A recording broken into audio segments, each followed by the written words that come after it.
ये सिर्फ क्रिकेट का फैसला नहीं है, ये भारत की नई परिभाषा है।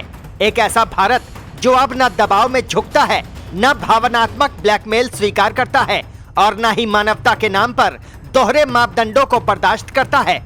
बांग्लादेश पर यह दोहरी मार उसी बदलते भारत की कहानी कहती है। कहानी की शुरुआत होती है उस असहज सवाल से जो लंबे समय से दबाया जा रहा था। क्या भारत सिर्फ खेल के मैदान पर ही जिम्मेदार है या नैतिकता और मानवाधिकारों के मुद्दों पर भी उसकी आवाज मायने रखती है? इसी सवाल को सबसे पहले सार्वजनिक मंच पर मजबूती से उठाया था देवकीनंदन ठाकुर ने। उन्होंने साफ शब्दों में कहा था कि जिस देश में अल्पसंख्यकों खासकर हिंदुओं पर अत्याचार हो रहे हों, वहां के खिलाड़ियों को भारत की धरती पर विशेष सम्मान और सहूलियत क्यों दी जाए। यह बयान सिर्फ धार्मिक भावना नहीं था, बल्कि एक सभ्यतागत चेतावनी थी कि खेल और संवेदनशीलता को एक दूसरे से अलग नहीं किया जा सकता। इसके बाद घटनाएं तेजी से बदली। सोशल मीडिया से लेकर जनसभाओं तक सवाल गूंजने लगे। क्या बांग्लादेश अपनी जिम्मेदारियों से बच सकता है? क्या भारत हर बार मेजबान बनकर समझौता करता रहेगा? इसी दबाव के बीच बांग्लादेश क्रिकेट बोर्ड की ओर से अंतर्राष्ट्रीय मंच पर एक कोशिश की गई। विश्व कप के कुछ मुकाबलों के लिए वेन्यू बदलने की मांग। तर्क दिया गया कि सुरक्षा और घरेलू परिस्थितियों के नाम पर मैच भारत के बाहर कराए जाएं। यहीं पर वैश्विक व्यवस्था की असली परीक्षा शुरू हुई। इंटरनेशनल क्रिकेट काउंसिल यानी आईसीसी के सामने दो रास्ते थे। या तो वो दबाव में आकर नियमों में ढील देता या फिर ये संदेश देता कि क्रिकेट अब सिर्फ खेल नहीं बल्कि अनुशासन और प्रतिबद्धता का वैश्विक अनुबंध है। आईसीसी ने दूसरा रास्ता चुना। बांग्लादेश की वेन्यू बदलने की मांग सिरे से खारिज कर दी गई। यह फैसला साधारण नहीं था। आईसीसी ने साफ कहा कि टूर्नामेंट का शेड्यूल पहले से तय है, मेजबान देश भारत है और सभी टीमों को उसी व्यवस्था के तहत खेलना होगा।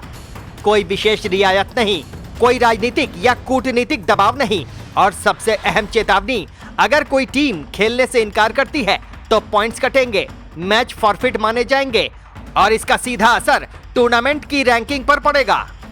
यहीं से बांग्लादेश पर दूसरी मार पड़ी। पहली मार नैरेटिव की थी, जहां भारत में यह सवाल मजबूती से खड़ा हो चुका था कि क्या अत्याचार और खेल को एक ही तराजू में तौला जा सकता है।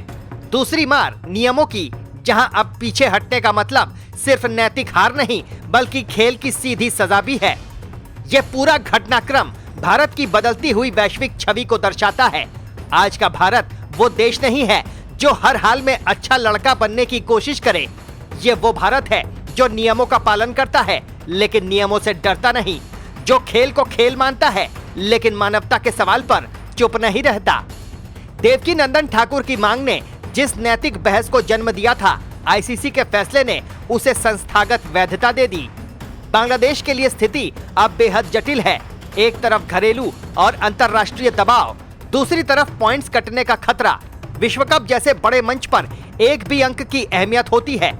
ऐसे में भारत में खेलने से इनकार करना सिर्फ भावनात्मक फैसला नहीं रहेगा बल्कि रणनीतिक भूल बन जाएगा।